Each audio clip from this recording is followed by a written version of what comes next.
À combien de congés payés j'ai droit? Tu as droit à 2,5 jours par mois, ce qui fait que du coup, tu as, au bout d'un an, 30 jours de congés payés, ce que soit 5 semaines, que tu peux poser un peu comme tu veux, soit en une semaine, soit en jour par jour.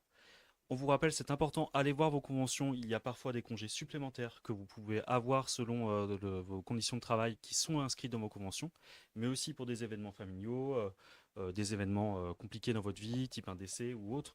On vous invite à regarder, on mettra dans le descriptif en plus, mais on vous invite à regarder un peu plus. Et petit point, les RTT, ce ne sont pas des congés. D'accord, mais j'ai été à temps partiel ou en arrêt. Est-ce que j'ai le droit au même congé que les autres? Eh ben oui, alors en temps partiel, tu as exactement le même jour de congé que les autres. C'est souvent un peu, il y a une confusion là-dedans, c'est juste que vos congés valent moins d'heures, mais vous avez autant de congés. En arrêt, vous pouvez perdre des congés à partir du moment où vous faites 2 mois d'arrêt dans le mois, dans l'année. Et du coup, vous pouvez perdre jusqu'à 5 jours de congé. D'accord, les congés, je peux les poser quand je veux? En soi, oui, tu peux les poser quand tu veux. C'est juste l'employeur peut refuser à un certain moment, mais il doit motiver son refus. D'accord. Sur les derniers congés, j'ai été malade. Du coup, ben, j'en ai pas profité et je les ai perdus.